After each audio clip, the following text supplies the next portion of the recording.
Hi everybody, I'm just getting a little bit situated. I want to make sure that my voice mic amplifier works again. I apologize if there's any squeakiness. This thing has a mind of its own.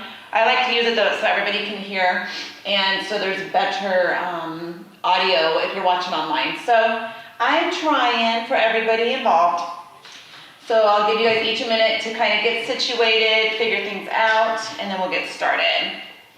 We are already into session 5. That's amazing. So I just want to first thank everybody. Thank you for sticking with it. I know the majority of you have to, but thank you for sticking with it because it still is determination to come and do what you're supposed to do, even when it's ordered.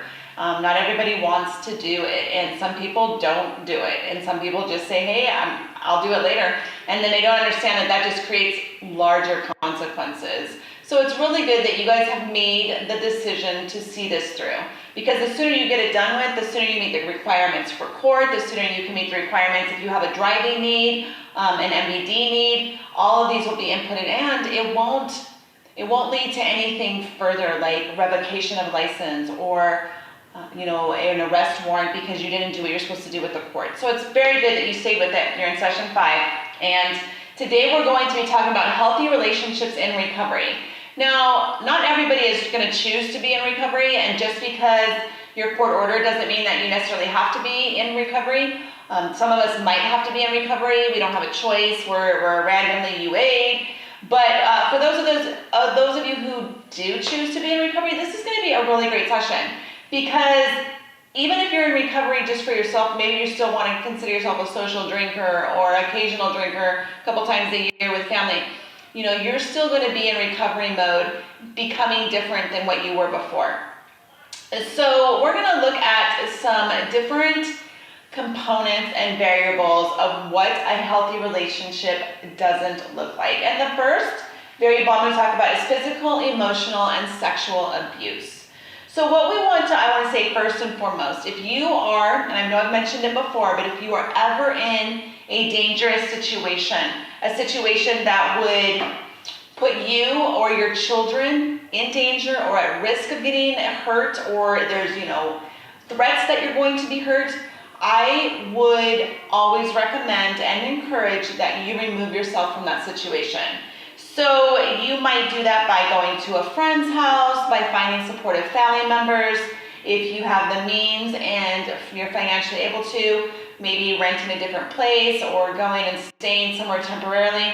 However you have to do, there's tons of shelters out there. There's domestic violence shelters for both men and women. There's domestic violence shelters out there for families, so children are welcome.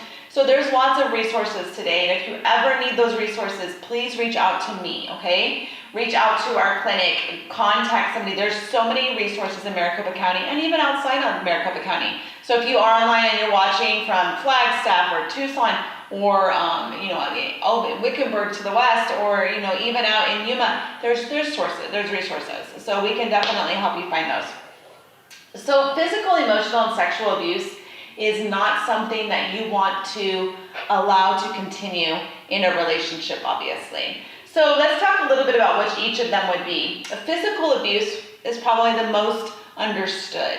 It is where somebody would physically put their hands upon somebody else and they would harm them physically. It could be pulling of the hair, slapping, punching, kicking, and it doesn't just happen to females. Physical abuse happens to males. Physical abuse can happen in any type of a relationship. Physical abuse can happen obviously to children. Physical abuse can happen to the elderly. Anybody can be physically abused, unfortunately. So we understand that concept usually. Physical abuse is a lot easier to understand than some of the other ones, because physical abuse shows up, right? People get bruises. Sometimes, if there was a weapon involved, they have scars. So it's easy to tell when somebody's been physically abused.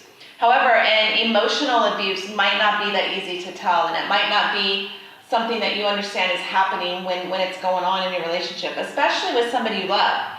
Now, I want to make it clear that emotional abuse can happen in any type of relationship, and it can happen it can happen to females, it can happen to males, it can happen to children, it can happen to the elderly.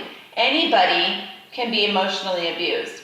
And an emotional abuse situation would look like where somebody's trying to harm you on a different type of level other than physical, okay? And that can even go into, we'll even broaden that to financial abuse. So when somebody's emotionally abusing someone, they might be making fun of them. They might be talking down to them. They may even say things to them that make that person think that they don't know what they're talking about. So there's something called gaslighting. And gaslighting in an abusive relationship is very serious, and somebody might not even know that it's happening to them. But let me try and give you an example of gaslighting instead of just trying to define it and explain it. So an example of gaslighting would be if let's say there was a relationship and you had a female and a male, and the female saw something happen that the boyfriend did or the husband did, the male in the situation did, and pointed it out to him and said, hey, I know that you purposely did not lock that front door today when you left. I watched you look at it, I watched you take your keys out, and then I actually watched you put your keys away. And then that male says to the female, that's not true, that's not what happened, you didn't see that. So he begins to try and make her think differently, that she didn't witness that or she doesn't feel that way. And that can happen again, vice versa. It doesn't have to just be from a male to a female. Females are great at abusing emotionally as well. So emotional abuse is something other than physical, but it's just as harmful, and it can create lots of problems. It can create low self-esteem. It can cause a person to feel no longer empowered for themselves or in a relationship. So there's lots of just components here that go along with emotional abuse. Now, sexual abuse can also be touchy in a relationship, because most people think, well, it's consensual if I'm married to them, right? Or it's consensual, we've been dating for 3 years. But it's not consensual if someone doesn't know that it's happening. Like if they have been drinking and they passed out, or they took some medication and it made them drowsy and they went to sleep. It's not consensual if the person said no and the other individual proceeded to do that to them anyways. So it does not matter if you are in a marriage or if you are in a relationship.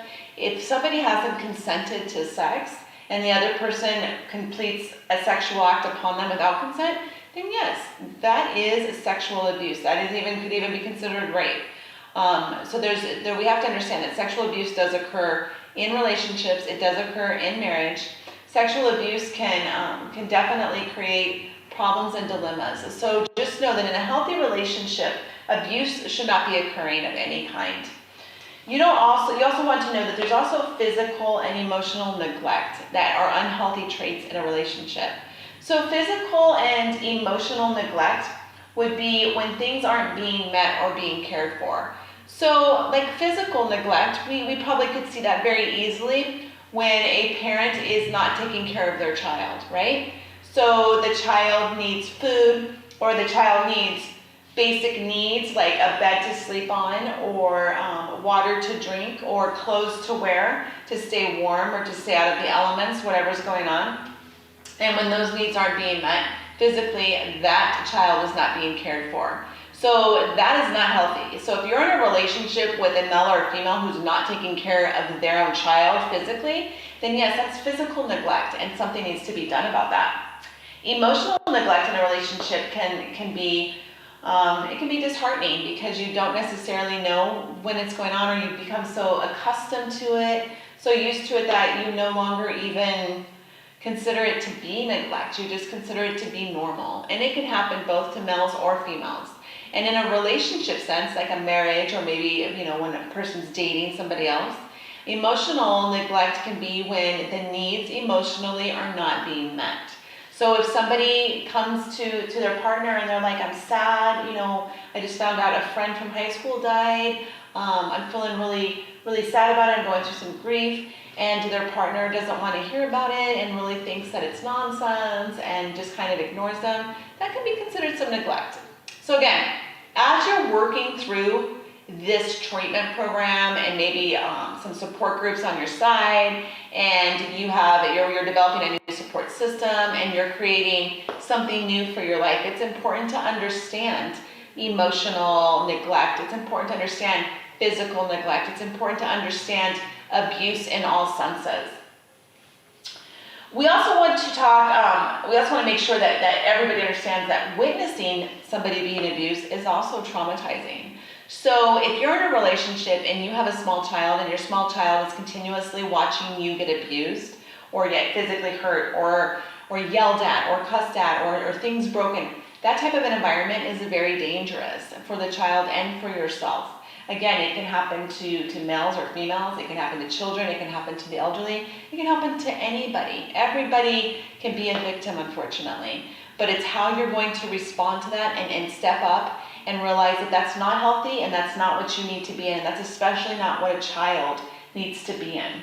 So we definitely need to be careful there. And that can cause a lot of trauma too. And trauma, while we can work through trauma, trauma is something that is very challenging and can come back again, you know? So if you can avoid traumatic situations, there's nothing wrong with avoiding it, okay? So if you can do that, that's great. Family and friends who are incarcerated. So if we're developing better and healthier relationships, it's important to know what's not healthy, right? And sometimes people we know in our life are incarcerated. It could be for various reasons. It could be for an abuse situation. It could be for a DUI situation. It could be for domestic violence. There's lots of reasons why people get arrested and they get incarcerated. Now, there's different places they can be incarcerated at. If they're under 18, they could be in a place called juvenile detention. If they are in county jail, they're in a county jail system. They're not in a Department of Corrections. Prison would be a Department of Corrections. So there's different types of facilities where incarceration occurs. Now, as you develop yourself and you want to make changes, you are going to have to make a decision on whether or not you're going to visit and how often or how much you're going to support a loved one or a friend or somebody in your family who is incarcerated because of the place that they're in. Now, when you're incarcerated, you obviously can have visitors. You can have weekly visitors. Sometimes they allow for daily visitors. It just really matters where you're incarcerated at. Now, when you make the decision if you're going to see that person or not, you might also have to make a decision about if your children will be visiting inside a jail system too. And again, this decision is something that should not be taken lightly. You want to make sure that you are talking with your support system, that you are journaling about this, that if you pray, you're praying about this decision. You want to make the best decision for you and for the children that are involved in this. So there's ways to support people who are incarcerated without having to go down into a jail situation or into prison. Now, you might make a decision and feel that it's okay. You're able to go down and continue visitations. It's not a huge deal for you. It doesn't seem to trigger you. It's not causing any kinds of cravings or urges. And it seems to fit well with your recovery. You enjoy helping this loved one. So that's definitely something you got to figure out on your own. You're an adult and you figure that out. But if it is something where you're going down and you're feeling more stressed and maybe you leave more anxious, maybe there is time that you have to back off and support from a distance. That doesn't make you a bad person. It just makes you a person who is helping themselves and learning what works for them and learning that what doesn't work for them. So that's just a little bit of discussion on what unhealthy relationships would look like.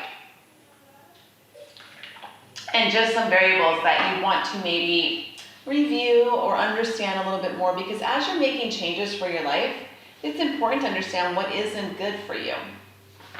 Now again, I would never tell you what you should or shouldn't do, but I do want to recommend and encourage that if you are in an unhealthy relationship, that you really step back and you make a decision on how you're going to handle that situation.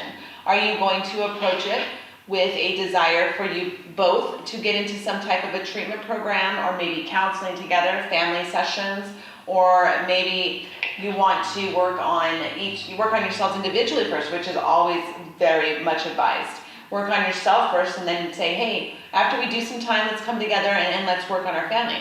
That's a great option too. But not doing anything and staying in an unhealthy situation is not going to help you progress. It's going to keep you exactly where you are, and it's going to continue to create issues and problems in every aspect of your life. So unhealthy relationships need to be dealt with. Now, healthy relationships are going to look completely different than what an unhealthy relationship looks like. So your communication style is going to be different. It's going to be more optimistic. It's going to be more positive. The physical and emotional abuse and any kind of financial abuse are going to be absent from that relationship. So healthy relationships do not go around harming each other. Physically, emotionally, financially, spiritually. A healthy relationship is more likely to be looking to build another individual up, to help a person grow, to help them grow together, to help their family grow. You're not looking to break that down in a healthy relationship. So if you don't feel that type of support in the relationships you are in, chances are you're not in a healthy relationship. Now, it doesn't mean it's doomsday. It doesn't mean it can't change, because it can. Healthy relationships can certainly happen even when they were at their unhealthiest time in their life. So you can definitely take a really bad situation and turn it into something amazing. I've seen it happen. I've been doing this for 16 years now, and I've seen it happen so much. It's going to take work, though. It's going to take work on your part, and the only person that can do the work for each person is themselves. So you have to remind yourself that. You might be gung-ho and excited to do the work, but your partner might not. And you have to understand that. You can still work on yourself, and then once you're done doing that, if your partner's not willing to do the work for themselves and they continue to remain unhealthy, you have to make that decision, and it's a hard decision sometimes. But you have to make that decision on whether or not you're going to stay in that type of relationship or stay in that type of environment, or if you're going to remove yourself from that until that person chooses to make the changes that are needed to build a healthier relationship. So it's very important. And communication is going to be key there. And we learned in the very first session and continuing sessions since that there is a specific type of communication style that just works better than others. And that's the assertive communication style. That's where there's equal respect. That's where people are sharing what they want. They are asking what the other individual wants. They're not screaming. They're not cussing. They're not throwing things. They're not keeping secrets. They're not harboring resentment. We want to make sure that our communication is healthy and that it's assertive. So remind yourself when you're talking in your relationship, if you don't feel that it's a great type of communication style, then there's ways to change it. Get some of your worksheets out. Share with your family members, share with your loved ones what you've learned along on this journey, and teach them how to communicate. Watch more videos. Watch the sessions again. You can become a better communicator, and so can your loved one if they're willing to. Another aspect of healthy relationships are something called healthy boundaries. Now, I want you to think of a boundary visually. A boundary is anything that separates something, right? So it can be a fence around your backyard. That's a boundary. It can be, when you close a door, that's a boundary. So it's something that essentially keeps you safe physically. And in a relationship, healthy boundaries are going to keep you safe not only physically, but emotionally as well. So when you create boundaries for yourself, you are telling somebody else that you are learning how to self-love and how to respect yourself and how to be healthier. And boundaries are a part of that. Everybody needs boundaries. And it's also a part of good communication. If we don't have solid boundaries that we're willing to live and stick by every day, we can definitely risk getting walked over. We can definitely risk harming our relationship. And we can definitely risk building resentment and hurting other people in the future because we're so mad and angry and we haven't kept those boundaries and we've been taken advantage of. So boundaries are important for everybody. Now you have to develop your boundaries in a relationship. And if you're used to being the person that kind of carries it all, or maybe at home, you clean everything up, you cook dinner, you do it all, you go to work, and by the end of the day, you're resentful towards your family members, then you have to establish some boundaries. You can't do it all. Nobody can. None of us are capable of doing it all. We might think we can, but at the end comes resentment, fatigue, exhaustion, sickness, disease. You shouldn't want to do it all. Everybody should be able to do their part. It builds a family unit and it builds respect for each other. So you want to delegate. Instead of doing it all, delegate. Arrange chores that everybody has to do. Your husband, your wife, your children, if you're living with in-laws, arrange things that everybody has to do. There might be specific laundry days. Everybody might have their own laundry day. Everybody's in charge of their own laundry. You do your laundry on Monday. Your spouse does their laundry on Tuesday. Or your children do it on Wednesday. However it is you want to do it. Maybe you want to do the laundry for your spouse and yourself. And maybe your spouse has the duties of keeping up the yard work, picking the weeds, mowing the lawn. And your children have the responsibility of doing the dishes after dinner. We have to delegate, we have to make sure. So that's one way to establish some boundaries, is to say, hey, I'm not gonna do it all anymore. I really can't. It's affecting me physically, it's affecting me emotionally, and it's affecting my relationships. I am not happy because I feel like I do it all and I'm resenting you guys. So again, it's communicating well, it's establishing some boundaries, it's putting the rules out there, and then it's sticking by them. So you can't just say them one day and do it for a week, and then after a week, you notice people are slacking, so you start picking up their slack. That's not how it works. You have to sit everybody back down at your table, and you need to talk about it again. And you don't have to talk about it rude, you don't have to point at anybody. This is where your simple I statements come back in, and your assertive communication comes in. So you sit everybody down at the table and you say, hey, we've been doing so good, but I know the last couple of days have been busy, and we just have to get back on track. So Monday is your day to do dishes. Tuesday is your day to clean up the backyard. Wednesday is your day to do laundry, and you delegate again. So you're not doing it all anymore, but you're in charge of getting things ready. Because you're so used to doing it all, that's gonna help you, I don't wanna say stay in control, but it's gonna help you, maybe that's where you fit in your family. Maybe they look to you to be in control. And that's a sense of control, but yet it's a healthy way of controlling it. So establish healthy boundaries. Now, another type of healthy boundary might be in a relationship. Maybe you're not married yet, and maybe you've put some boundaries up in that relationship. Maybe you want to wait till marriage and to consecrate or to have sex with your partner. Maybe you have a boundary there, right? And you have to make sure that you keep those boundaries. So maybe you don't want to be alone with them. Maybe going to their house when nobody else is there isn't part of what you need to do in that relationship. These are just ideas. Maybe you're putting up healthy boundaries when you're going out with some friends. Maybe you don't want to drink anymore.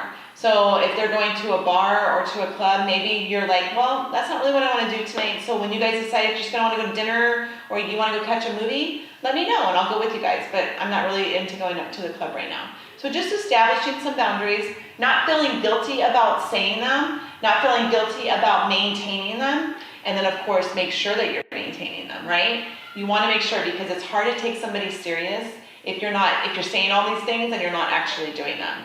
So create your boundaries, put them in place, and then of course maintain them. Another part of healthy relationships that's so imperative is honesty and trust.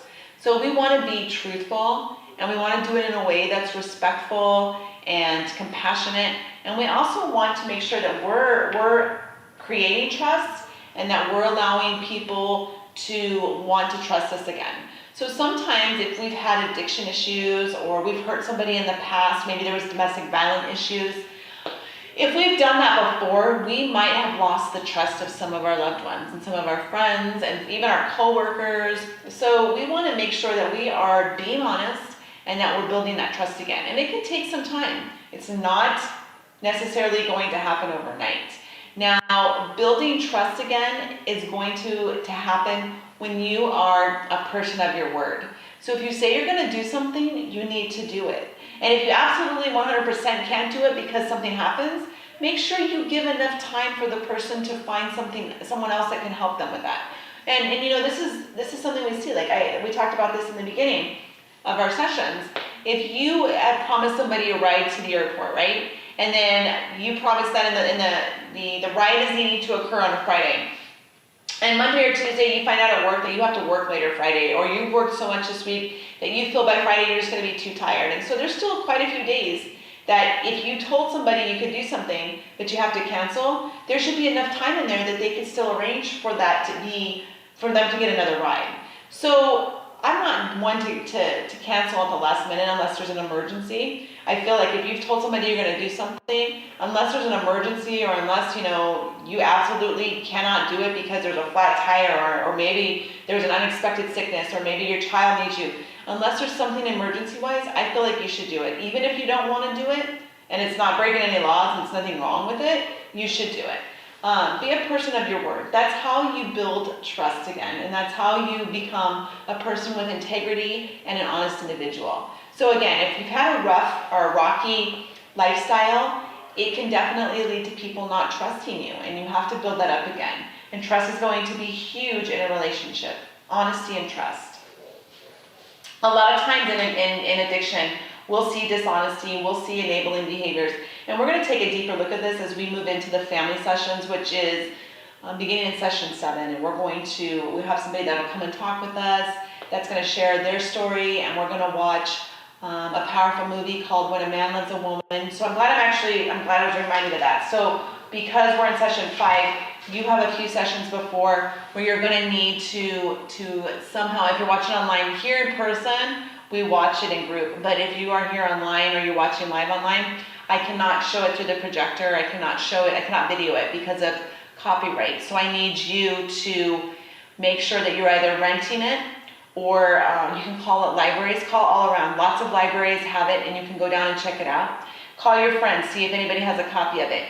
Worst case scenario, it's a few dollars to rent on Amazon. I actually own the CD. I bought it from Amazon not long ago and it's like $5. I'm sorry that you have to spend the money, but if you can rent it for free from a library, do so. Or if you can borrow it, do so. I will have, for those of you online, I will have various clips from the movie for session 8. But it's definitely not the same. You definitely need to watch the entire movie. It's part of the treatment program. So it's definitely something that's required, that you have to, on your own honesty, move forward in doing. So I'm not telling you that now. A couple sessions. You have a few sessions to go and find it before. But it is something you're going to need to do.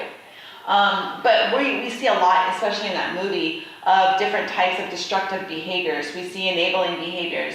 We see deception, we see manipulation. So in addiction, those types of negative behaviors are common, and people remember those. And so when you're coming back and you're doing well, and you've created a new life for yourself, and you want to share that with somebody else, it can be challenging for them at first. Remember, not everybody's gonna just open up and trust you again, so you have to develop that again.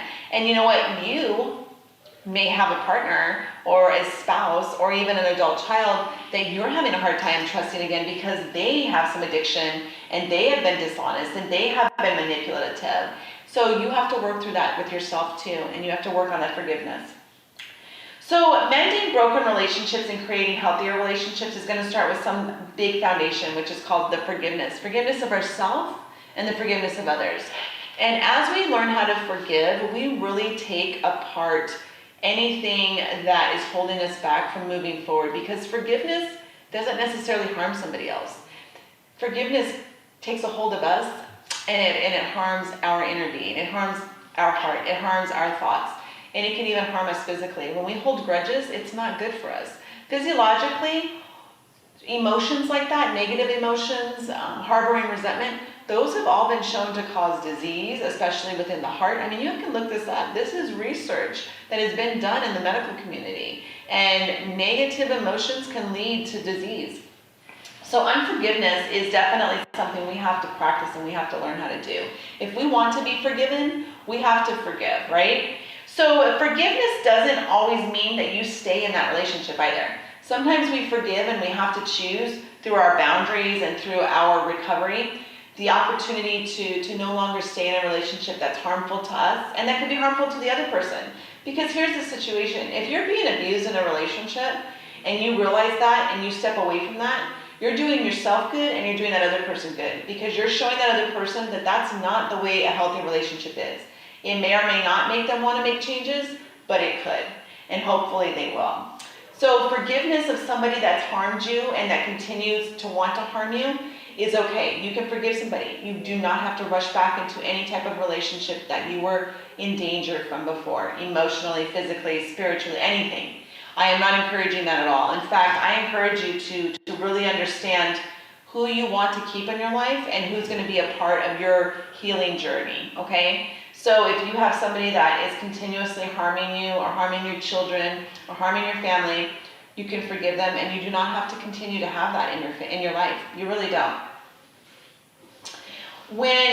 It's important to remember too that when we make a decision to work on ourselves, and if we are going to journey into recovery or to journey into maybe just not being who we were before,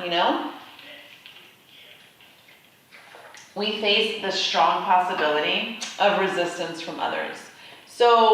And we're going to talk more about this as we get into more family types of sessions and more looking at our family dynamics and family relationships. But it's not uncommon as you move into a relationship and as you're making positive changes It's definitely not uncommon for people that have always known you for the way you used to be resistant to this possible change that you're eliciting. They might not trust you, right? They might have some complete trust issues with you. They might not feel that since you were not honest before, maybe they don't think you can be honest now. So they're just a little bit resistant. And you don't have to worry about their resistance. You have to worry about you. You have to worry about the changes you're making. You have to worry about your integrity, your word meaning your word, and how you're going to move forward from the here and now. Because we can't go back in our past. We can apologize for it, and we can ask for forgiveness for it, but there's nothing we can do to go back on that past and change that particular moment that happened. All we can do is work toward making amends in that type of situation. So if we did harm somebody in a relationship, maybe we were married and we had an affair outside of the marriage. Again, we can't go back and stop that affair, but we can certainly ask for forgiveness. We can certainly say we're in it, we're all in it, whatever we have to do to amend that, to make that marriage work, if that's something we both want to do. If it's a financial situation, maybe you borrowed money from somebody, maybe you take some money that you weren't allowed to take. If you have the ability right then and there to make that amends, you pay that money back. I would encourage, and I highly advise, if you have the opportunity to make a financial amends, that you begin to do it. Finances can keep people separated, and if you are making these positive changes in your life and you're doing great in one area, but yet you did steal some money in the past or you borrowed some money in the past, the best sorry is going to be changed behavior. And when we have changed behavior, we want to make up for what we've done in the past. Again, we can't go back there and stop. I wish we could stop time, right, and go back and reverse it, but we can't do that. But we can definitely make the best amends that is possible. And if you are doing a 12-step group, if that ever is something that you choose to do, we'll learn some resources about that later on in this program. But if you choose to do that, there is a part of the 12 steps that you will make amends with. And that is talked about heavily, and it's a part of any type of treatment. Making amends is huge in relationships. Now, maintaining accountability, we want to make sure that we have accountability partners. If we are doing a recovery program, or we're deciding that we don't want to drink 7 days a week, or we no longer want to smoke cigarettes, or we don't want to be rude, we want to ask healthy people in our life to help us remain accountable. And that's going to be painful sometimes, because we might be doing something that we asked somebody to hold us accountable for, and all of a sudden we're slipping, and that person sees it, and they approach us to tell us, hey, you're not doing what you said you were going to do. I'm your accountability partner, and I'm going to let you know. So just know that if you have an accountability partner and they're doing what you've asked them to do, it's not always going to be fuzzy-wuzzy, okay? You're going to have to accept that maybe you're not doing what you wanted to do, and you have to make those changes. That's the importance of having a strong, solid support system. And healthy relationships are going to include strong support systems. And that means it's people that you can count on, people that can count on you, right? People that you can call if there's an issue. Maybe you just need to talk for a few minutes. Somebody that you can go see if they're available and they're not busy, because you have to respect their boundaries too. But we have to develop a system, a support system in our life of individuals that we can count on. And then of course we need to be able to be someone that can be counted on too, okay? So don't be such a taker, you gotta give as well. Now, you guys are actually gonna be working on your worksheet during group tonight. So I will give everybody some time. I'm going to mute this session, so online you can open it up and you can take a look at it. And we're basically that's what we're going to do for the remainder of our class tonight. But what I want you guys to know is that this is it's avoiding toxic relationships and recovery. So if you have it there in PDF, go ahead and open it. If you've printed it out, you can actually write on it. I encourage, and I say this every time, I encourage you to print these out if you're watching from online, because I would like to see that you have put them together, that you keep them in order from session 1 all the way through session 10, and that you have something to look back on and even share with your family. This can help you build stronger. It can help them to see that you really are serious about your changes. So this is navigating one's way through intimate relationships, because they can be difficult regardless of what somebody's circumstances. So marital and long-term intimate relationships must go through reconstruction during recovery. It's just part of of the process. So if we're in any type of journey, our healing journey, there's going to be some reconstruction in our relationships. So there's 6 principles and prescriptions that might be of help. I'm just going to briefly cover these, and then I'm going to give you guys time to work on your worksheets.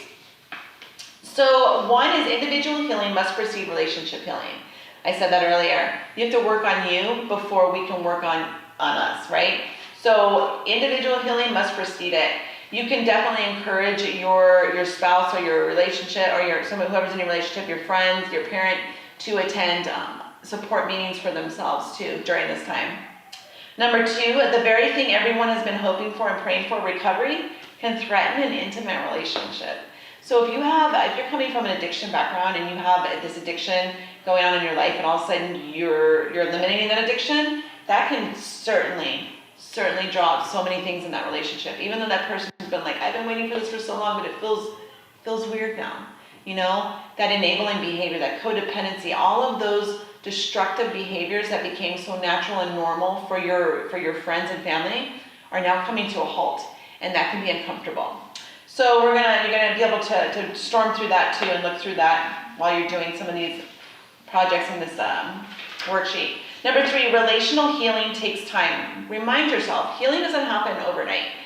I've been on a physical healing journey for years, and I hope I'm getting close, but you know what?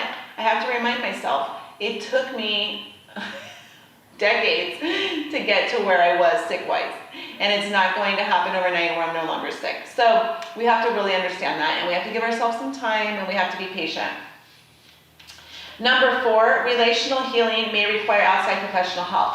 So right now you are getting professional help. You're with me. I'm a licensed therapist. I have a licensed facility. So you're getting the professional help right now. So you might want to, when these sessions are done and your court order is done, or you've met all your requirements for the charges you have, now you might have to decide if you're going to continue that and maybe seek individual counseling, maybe move forward with some family counseling. These are all great options, and I will have plenty of resources for you. All you have to do is reach out. Number 5, some relationships are not salvageable, especially in recovery. And we talked about that briefly already. Not everybody's going to be able to stay in the same relationship they were in before. When you grow and somebody else doesn't grow, that relationship's probably not going to be able to be mended. If you want it to be healthy, you can stay in it all you want. But if you're really working on your health and your recovery and your wellness, staying in a relationship like that is not going to be conducive for the changes you're making. All right, so go ahead and read through this amazing worksheet. This is one of the best worksheets we have. And I want you to, on page 3, this is going to be part of working your program. So you're going to write down 5 different warning signs that tell you when you want to avoid a relationship with someone. So these are your red flags.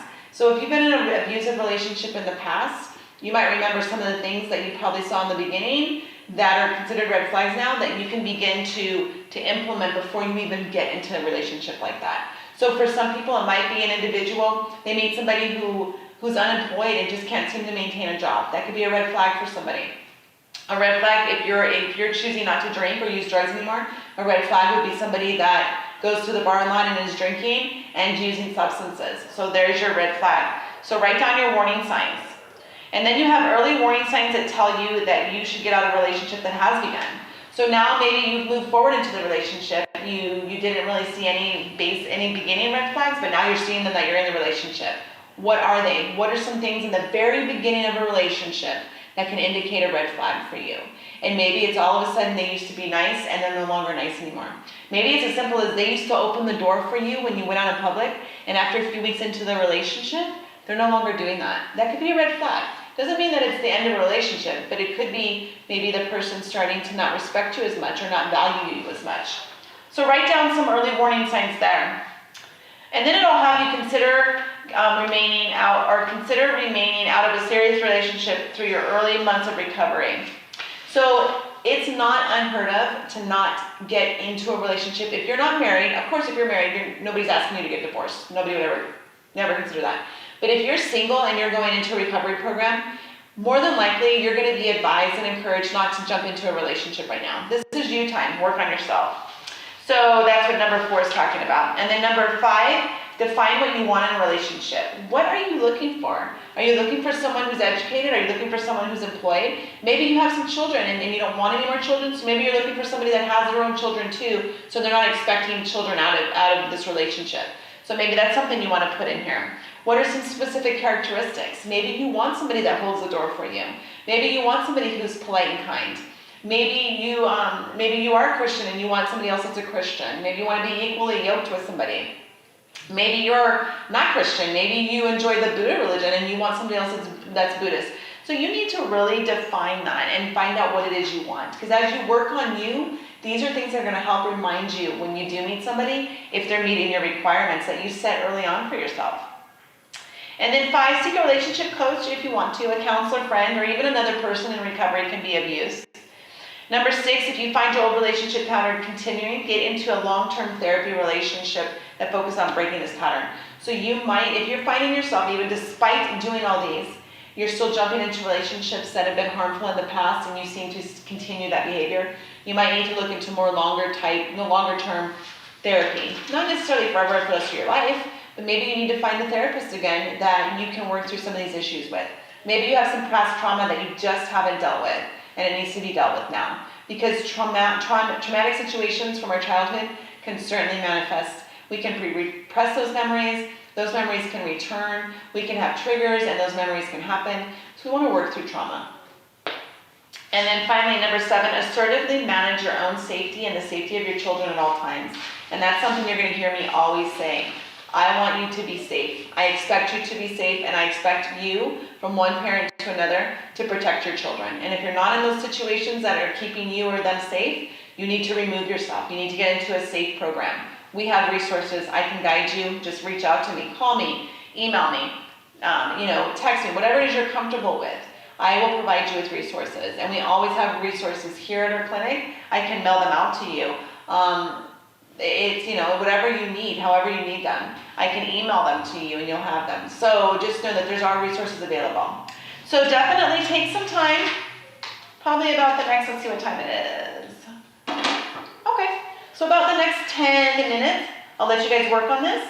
And then I will come back and we will basically just say some goodbyes and end today's session.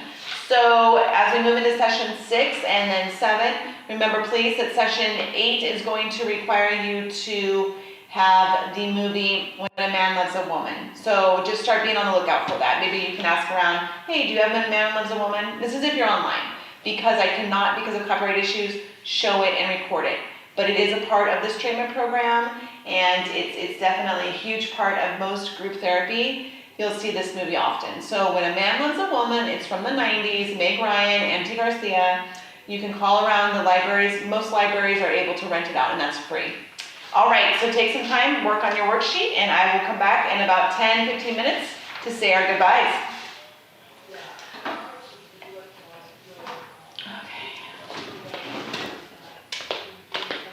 Yeah. Yeah, let me get that.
messing up that email.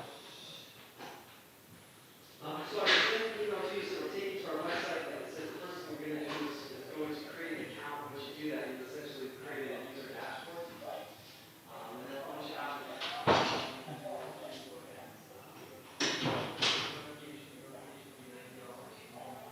once you pay for it,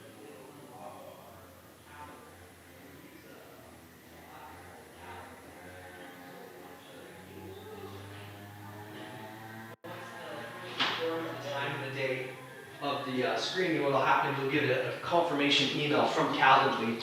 And inside that email is going to have a link that will take you to